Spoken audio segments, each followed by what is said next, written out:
back. He was so good at his job that the Rolling Stones hired him. The word got out that he was, and after the thing in Altobello where the guys got stabbed by the Hells Angels, Kevin Fitzgerald became Mick Jagger's bodyguard, and Keith Richards' personal bodyguard. He's a fucking nut. So after Miss You and Steel Wheels or whatever, he decided to become a comedian. And he lived in Denver. So this guy's a vet. He's part-time security for bands, including the Stones. And he says that he's an open micer, and that one night he's at the Comedy Works in Denver. And Bill Hicks comes in, one of the greatest comics of our time, walks in, and he noticed that Bill Hicks had security at the time. Bill Hicks was trying to stay clean and sober, so he hired security. And he goes, I recognize the guy from years earlier. He was one of those guys that worked concerts and would beat kids up. He was a real scumbag. So he goes, he went up on stage and did a joke about this is your mind and this is your mind on drugs. And when he got off stage, the big guy came up to him and said, can I talk to you for a second? Mr. Hicks would love it if you didn't do that joke the second show. And he thought about it, and he went up there and he did the joke. And when that night he got off stage and he expected to get fired, Bill Hicks came up to him and made him his permanent opener. Wow. Because everybody knows I'm here to break the rules. You pay me to break the rules. You pay me to say what you think, but you don't really have the heart and the stomach to say it.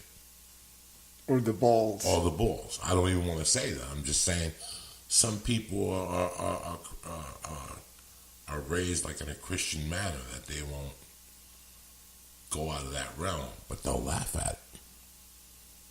They'll laugh at it. People love the gift of laughter. So they'll laugh at it. It's like when I play the Bible Belt. For years I stayed out of the Bible Belt because I did good for about 12 minutes. But after 12 minutes, they catch themselves laughing and going, wait a second, we're Christians.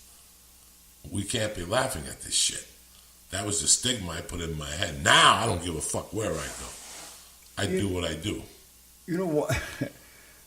I would be at the airport, going through TSA, and I see some kid with a skateboard, coming on board the plane, and he's got a beanie on, and he'll come up to me, and I know exactly what he's going to say.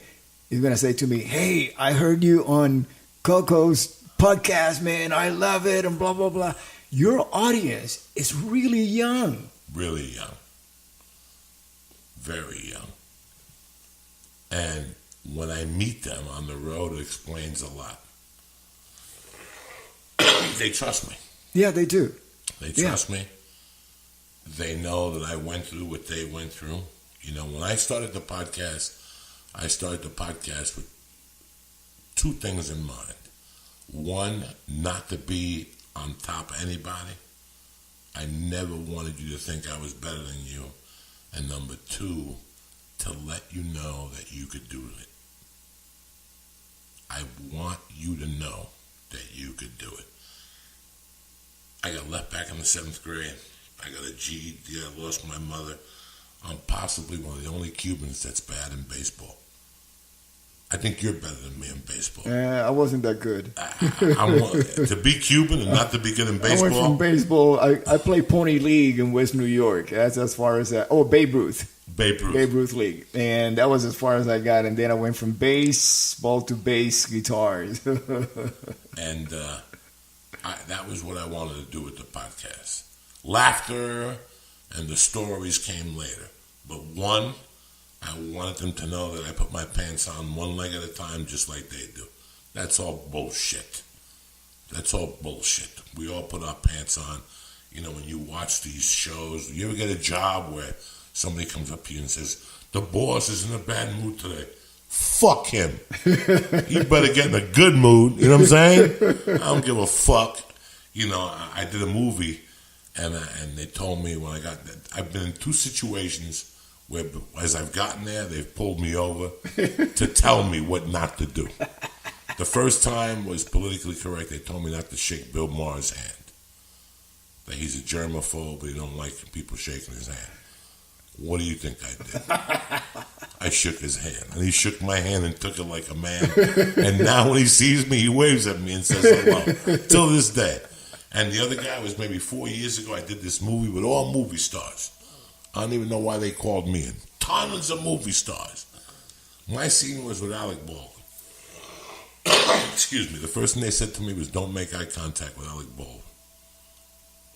What do you think the first thing I did was when I sat down? Don't make eye contact. I made it until he couldn't take it no more. You know, I'm court trained. I learned improvising and bulldogging by going to court. That's how you learn how to improvise. How do you plead? Guilty? Yeah, with mitigating circumstances. How can you work with somebody without looking them straight in the face? He didn't want you to look him in the eye. So at one time he caught me, and he started bulldogging me, and I just went flat. And I made believe he was the arresting officer in 1987. He hated me more than life itself, this guy. Till this day, the arresting officer hates me. And I fucking stared at him until he stared me down, until he finally broke away. We did the scene. What movie is this? I have to watch it. It's a movie it's about Howard Hughes. You won't even know it's me in the scene. They cut the scene so bad because I didn't give a fuck. So it was me and 3 other Italians that have to go to the hotel to talk to Howard Hughes to throw him out of the hotel. And, I forget the name of the fucking movie. It came out in the movie theaters. It didn't do that well. Nobody knows who the fuck Howard Hughes is 50 years later. Yeah. But so when I come out, I had to sit catty corner, so the camera only catches like my ear and the back of my head. But it's us telling Alec Baldwin that he's got to get out of the hotel. Yeah. And it's so funny that 2 weeks ago, Alec Baldwin beat up a cab driver in New York. He's like a TV tough guy. That day, he eyeballed me and I eyeballed him right back. So he had to take his eyes away and shit. So in this PC world, in whatever's going on, first of all, it's not the 70s no more. If you call me up and go, hey, Rudy Sarzo's getting together with 3 guys and they're doing an AC/DC tribute, if I don't know who Rudy Sarzo is, all I got to do is go to Yahoo, and it'll tell you where you were born, your name, your net worth, and it'll show you videos of you playing. I go, you know what, I'll go see Rudy Sarzo. The same thing with comedy today. You have a choice to pop up his name. Yeah. So gone are the days of people getting up and walking out. Gone are the days of people getting up. A couple of years ago, somebody got up in Lexington, Kentucky, and said, "Get the fuck off the stage, you fat faggot." You know, and this is Lexington, Kentucky, the Bible Belt. That shit should happen in the city, but it happened in the Christian Bible Belt. Yeah. So going back to your question, I think that there was a gap in society when parents didn't talk to kids. I think there was some gap. I don't know, it was between 90 to 2000, 93 to 2000. I don't know, there's a gap in society the last 15 years where parents or whoever was supposed to talk to you didn't talk to you. When you're Cuban, you have a mother and a father, but you usually have that Cuban uncle who takes you for a ride, shows you a dirty magazine, and teaches you how to buy a bottle of booze and lets you smoke a cigarette with him. We've lost that. We've lost that dirty uncle effect. Yeah. The guy that lets you drive the car even though you're 16. The guy who lets you know you're all right. Yeah. You know? And I think that I replaced that guy. Like, I could be that guy. That's why the show is called Uncle Joey. Can't wait to watch it. That's why the show is, my name is Joey Sarzo. All right. And it's about a guy who had a hard time struggling with his success. And he went from 1970 to 2018 overnight. Overnight. But in my mind, I don't give a fuck. In my world, it's 1970. You know? Yeah, 1970, man. I remember exactly, it's the attitude. It's so weird, man. It's the attitude. so weird. You know, there's a show on right now. You can click it on. You go to YouTube right now, and I want you to look up Sanford and Son courtroom scene. This was a Friday night at 8:30 in America. Oh, I used to watch it every week. Every Friday night, Yeah. It was Chico and the Man Chico and at the 8, Man, and then Sanford and Son at 8:30. Yeah. And there's a scene where he gets arrested. It's on YouTube. When he goes arrested, and I don't know what year it was. I don't remember what year poor Freddie Prinze got shot. God bless his soul. Did you get to meet him? No, never did. Okay, so you got to the store after all that whole debacle.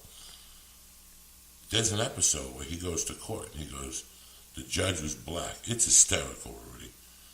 Red Fox goes up to the judge and he goes, I want to know why this police officer, doesn't arrest white people.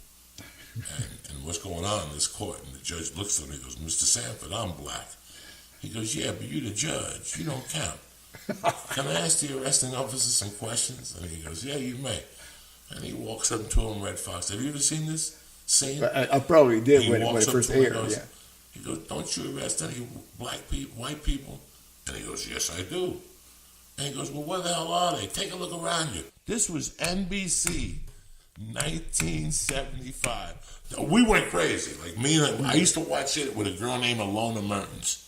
Now, that didn't mean you were racist. That didn't mean anything. It was just a joke. Paul Mooney in the back, those writers must have been on the floor puking. When Red Fox said, go look it up today. Yeah. And he says it, and then he goes off on the guy, and his son is embarrassed. We've had that gap, and I understand it. I understand that Weight Watchers had to change their name because fat people were getting upset. But at the end of the day, what's that got to do with me? I'm the San Francisco 49ers at home against the Dallas Cowboys getting 2 points in 1981.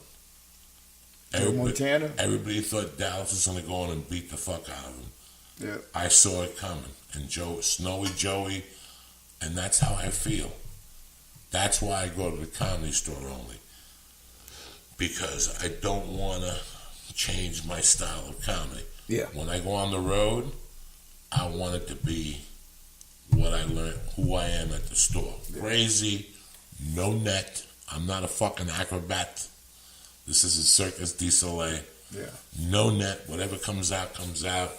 This is who I am. That's it. Bam. End the story. That's it.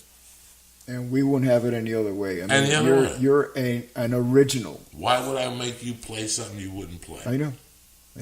Or can you imagine me? Yeah. What would happen today if something went wrong and all of a sudden you had to play Rocco's on Wednesday night and you didn't play the bass, you had to play the ukulele. Yeah. Something that you didn't like. But you know what? A character like that is missing in TV today. That's why people are turning to streaming, like Netflix or Hulu or whatever, to have you play a character like that, which is not really playing because it's you. It's really you. It's me. You're not playing. On TV, that's going to be really new to a lot of the audience that were not old enough to have experience like you and I growing up in the 70s, with Sanford and Son or the Chico and the Man, shows like that. They really show you real life, the way people really talk and really think. I told them in the meetings, I said, look, you guys are doing a great job, but what are you doing? You were making shows from the 70s, and that's great that you were making them. There's only one problem. You're leaving out the heart aspect. I learned how to speak English from watching Family Affair with Buffy and Jody. Oh, yeah. Dick Van Dyke, the Waltons, the Courtship of Eddie's Father. I know, yeah. All these shows that you went away feeling good about yourself watching this, Yeah. I took aspects of Sons of Anarchy. Mm-hmm. Every 3 days, I open up a notebook and I write a note to my daughter. So one day when I die, she knows the truth. Mm-hmm. She knows what I was going through at that time period. I've been doing it since the day she was 3 days old. I have 2 notebooks so far that are going to be in a fucking rubber band that she's going to get. So she knows the truth and the complete truth